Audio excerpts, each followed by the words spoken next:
Welcome back. You're still watching the special broadcast of the State of the Nation Address, Sona 2025. We've just heard President Cyril Ramaphosa delivering the 7th administration Sona for the first time under the government of national unity. There, he spoke more about, the time to remind South Africans that it was time to build this country, talking about public servants that are needed, that are skilled and qualified. There are quite a lot of issues came out of that State of the Nation address there, talking also about the medium-term development plan, which, includes 3 key things there: inclusive growth and job creation and other things. We're going to talk about that with my guest this evening. She joins us now as we are coming to you live from our studios. Khanyi Magubane, who is a political analyst, she joins me in studio this evening to unpack more on the President's address. Khanyi, much appreciated for taking the time. Always a pleasure talking to you. Thank you so much for the invite, and thank you for having me.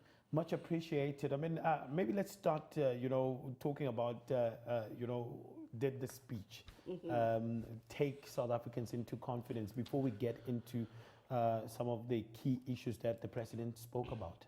Well, I think that it was a very difficult speech. In fact, I anticipated that in the past few days, speechwriters had to rewrite quite, a number of things, and in fact alter the speech to include recent developments, especially of the past week, the past 2 weeks. And indeed, that's what we saw when the President started. He was very meticulous in listing the names of each and every one of the soldiers that perished, in eastern DRC, in Goma, who we know that they are embroiled in skirmishes with the rebel group M23, and it has raised a number of key issues for our diplomatic relationships. It has raised quite a number of daggers out for South Africa, especially between South Africa and Rwanda. And we've seen, South Africa also taking center stage in Donald Trump's administration, especially after that tweet that President Trump took out to say that, South Africa is busy with human rights violations through its land reform program, and I liked how the President started. Number one, in dealing with the issue of land, he said that the State of the Nation this year is coinciding with the 70th anniversary of the Freedom Charter, which was signed at the Congress of the People in 1956.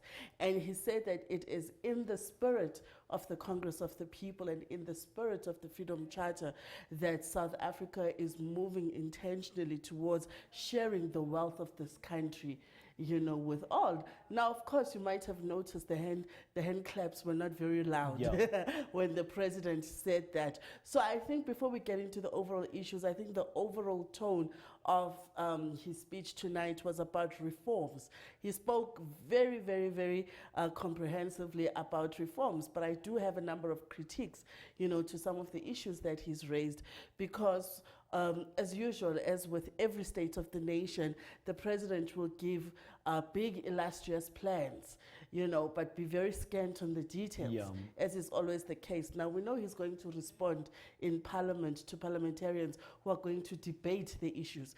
The next step now is to move into the Sona debate, and then the President is going to respond, to issues that are raised by parliamentarians. And that's really where we start now getting into the nuts and bolts.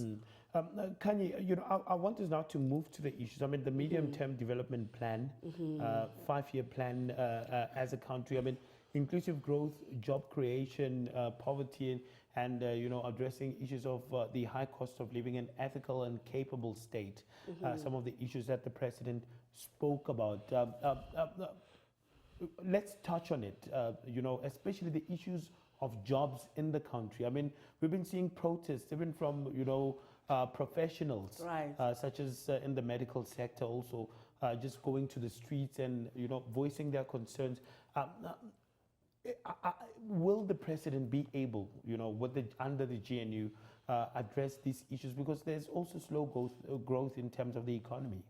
So I think what the president did in terms of addressing those issues is speak to what he called the infrastructure fund. Yeah. So there are a number of key funds that he spoke about, which are going to drive that employment, that he talks about. Now they've set aside they've earmarked 940 billion rand, and 375 billion rand of these will be spent by the SOEs. Yeah. Now when we talk about SOEs, we're talking about Transnet. We're talking about, Eskom. We're talking about all those The companies, Prasas, the Prasas of the world. And later on in his speech, he spoke about frail and rate development, and he spoke about those Prasa trains. But before we get ahead of ourselves, I think he wants to anchor this job creation through these funds that are going to be set up. And this is also where some of my critique comes in. President Ramaphosa has put forward quite a number of big funds, billions. There's going to be so many billions set aside. What happened to last year's billions that were set aside for last year's programs that he announced? What happened to the billions the year before, that were announced? So every year we've got billions and billions announced, but there's never really an indication from his speeches of what have we done in the past 12 months? Yeah. Where did we start? Last year I announced this program. We announced we're spending so much. And last year he spoke about unemployment. The year before he spoke about unemployment. So are we saying that it is under the GNU for the first time now that he has a more concrete plan? Because every year you can't be saying the same thing. We are still dealing with unemployment, and yet unemployment figures are continuing to go up. So what's happening to the implementation of all of these plans, of all of these reforms that he talks about? So as he talks about that unemployment, as he talks about the education sector, what is anchoring those programs is what I always want to hear, because it is the passing the baton. From administration to administrations, projects have to continue. From year to year, projects have to continue. So for as long as we lack, what's the word I'm looking for, that consistency, we're going to continue every year talking about new billions.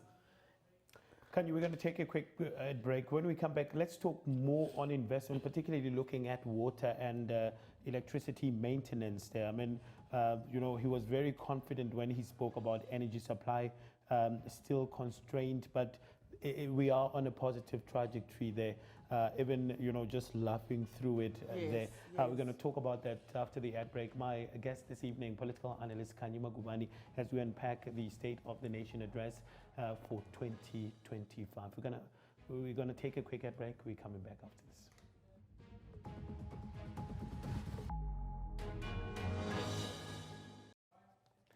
Welcome back. You're still watching the special broadcast of the State of the Nation address. We're coming to you live this evening as we're unpacking President Cyril Ramaphosa's State of the Nation address. Key issues were spoken about there at the Cape Town City Hall. We unpack them with my guest this evening, political analyst Khanyi Magubane, as we try to just make sense of all the things that the president spoke about there. Khanyi, much appreciated for staying on.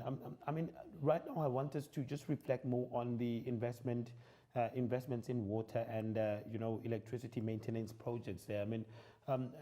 Did touch on various key projects that are in the pipeline and the ones that will be expected to resume soon, especially the Lesotho Highlands Water Project also. But my concern, Khanyi, is we've heard about projects over the last few years. We've had the Giyani Water Project, and then the people there, still struggling with water. Are we confident, that with the money that has been set aside, the projects will come to fruition? Well, let's ask the people of Hammanskraal. Let's start there and ask what has happened to the water resources and the water quality in Hammanskraal since, the issues emerged, and they fall under, the city of Tshwane.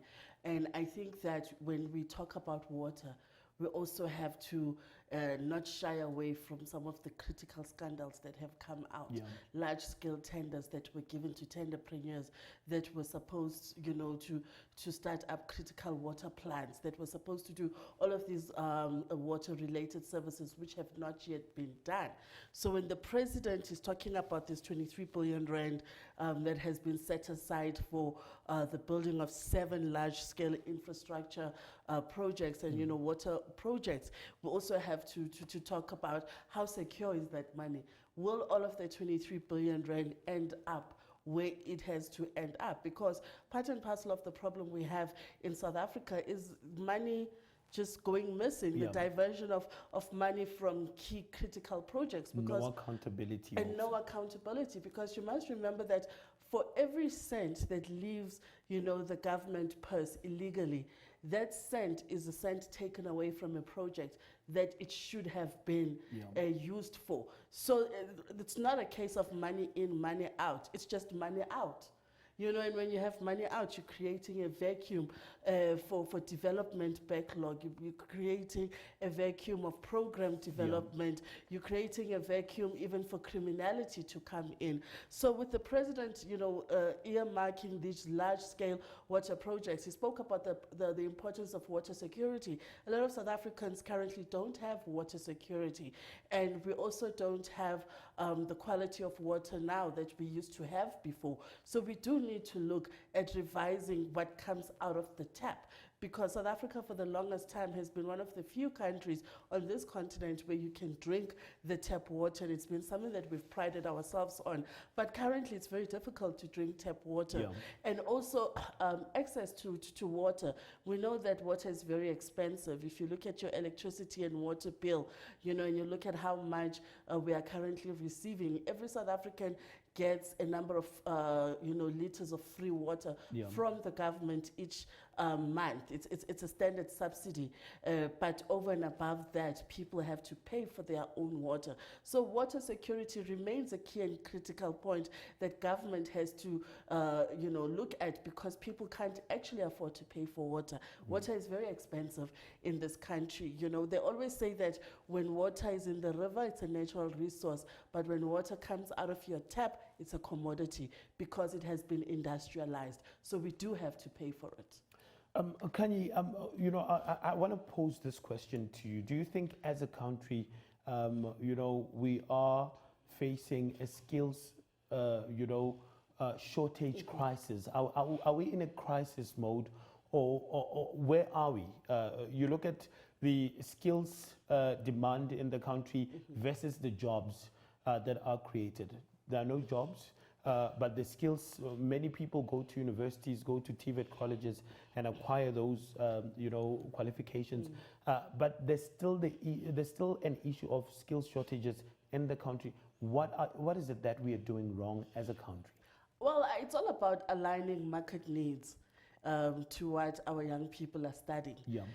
And there has been a move of recent times where young people are being encouraged to investigate what the market needs, what market needs are, so that when they go to universities and they go to TVET colleges, to get skilled, that they know when they leave those jobs, or when they leave school and they graduate, there'll be jobs. But also there's another move, and which is one that I also personally encourage, to say, let's not only look at universities as our source of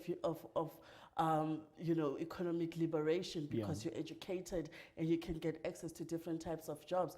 Part and parcel of servicing the market is having practical hand skills. I once went on a trip to Switzerland at the invitation of the Swiss government, and they invited South African journalists. I was still working as a journalist at the time, and part and parcel of the trip was for us to see how they've become the best in rail and train development. Swiss rail is one of the best in the world. Swiss watches, Swiss technology. And most of those people who are specialists didn't go to university. They have specialist institutes, where they teach you from the word go on a very practical level. We went to an institute where they built a simulated train. We can build simulated trains. We can upskill our young people. Yeah. People still look down on vocations such as plumbing, electrician, and all of those, but that is really what the market needs. And in fact, you can scale it up. You know, there's a lot of public works, there's a lot of constructions that need those skills. But as long as we are still being taught that you need a BA in accounting, not that there's anything wrong, Yeah. but if you have a saturation of people all studying in that direction because that's where they believe the economic emancipation is, you know, we shouldn't be surprised that today we are sitting with so many unemployed graduates because the market can only absorb so many. And most of those that are sitting at home should actually be going back to school, but not to university, but to TVETs now or other institutes, and now go and learn practical skills and then take their university education and implement that together. That's how we solve the problems. Can you just, in brief, before we go for an ad break, I want to understand now, you know, the president also spoke about, you know, clearing the backlog, particularly in the Home Affairs Department. And we know that there's been issues with, you know, visa applications, the Yes. issues, the immigration crisis that we have as a country. You know, with also people saying that the waiting time is too long. You know, people are trying to bypass the system and, you know, trying to get to the country illegally. Do you see it happening that we will nip this issue in the bud?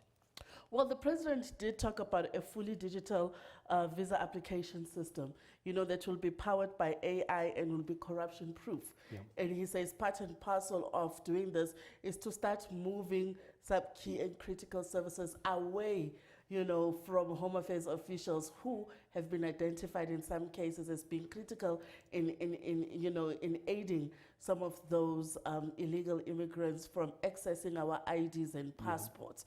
And now they want to move away from that human factor to say, let's just make it all machine-based so people go online. You know, so I think if he can, if, you know, Leon, the Home Affairs Minister, can get that right, it will definitely be a game changer. Can you going to park it there? We're going to take a quick ad break. We're still discussing the State of the Nation address with political analyst Khanyi Magubane as we unpack some of the key features of the address by President Cyril Ramaphosa. Let's take a quick breather. We're coming back after this to wrap up the conversation.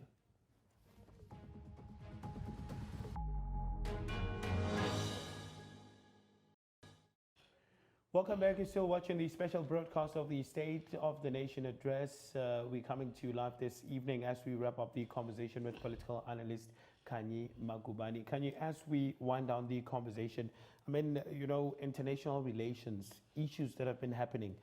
South Africa, you know, diplomatic relations now with the U.S.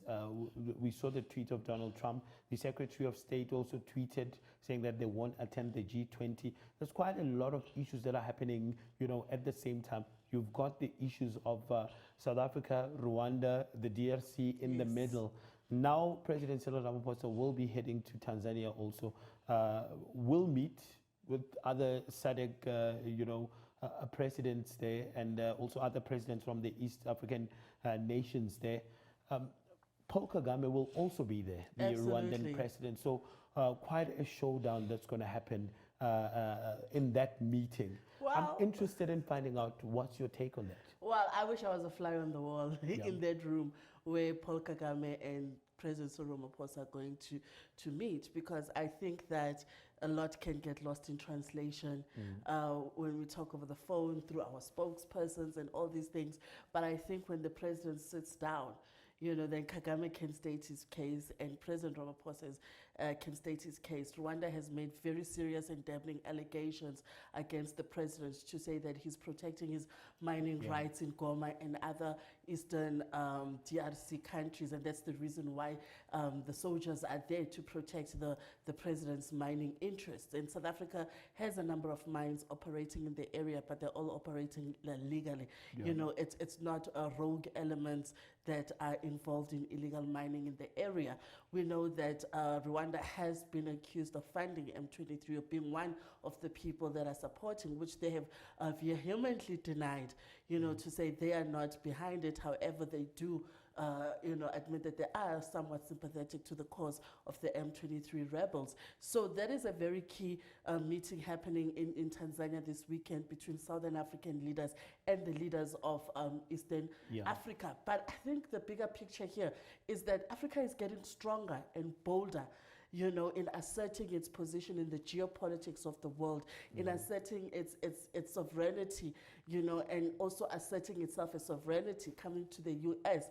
There was a very interesting video that came out this week of President Cyril Ramaphosa stating very clear, keep your America, we will keep our South Africa, borrowing, of course, from the famous Robert Mugabe speech to former Prime Minister Tony Blair. And I think that South Africa is making it very clear that we are a sovereignty. Number one, you don't govern South Africa from the White House. You don't govern South Africa through Twitter. The social media, how is a whole president making such important declarations on social media? So I think that it's very important for South Africa to continue keeping a level and cool head. Minister Ronald Lamola, of course, is going to continue engaging on a diplomatic level. I think the Secretary of State was very emotional and made a bit of a premature assertion that he's not coming because South Africa is doing bad things, in inverted commas. So I think that administration needs to mature. They're not even in power for a month. And of course, they want to come in and hit the ground running. But they need to mature and realize that what makes America great is its place in the global community. Just lastly, before I let you go, Khanyi, I mean, we know that, the U.S. has cut funding, PEPFAR funding, to suspend it for 90 days. We know that HIV programs also will be affected. But the president said, look, it's only 17% of the HIV spent. I was listening to Health Minister yesterday. Who brought on to 10%, actually. 10%. Yes. So just in brief, because we've ran out of time, do you think we'll come up with the money to address this? Well, we'll have to find it. I think that it's not a small amount that USAID was giving to South Africa. It runs in the millions and billions of US dollars that they were investing, in fact, across the continent and across the world, which we know was summarily cut overnight. The Minister of Health has gone to great lengths to say South Africa's HIV/AIDS programs will not be impacted. Khanyi, unfortunately, we ran out of time. There's quite a lot that I wanted to discuss there, but we will definitely talk more, in the coming weeks, particularly looking at the developments. The debate is coming also.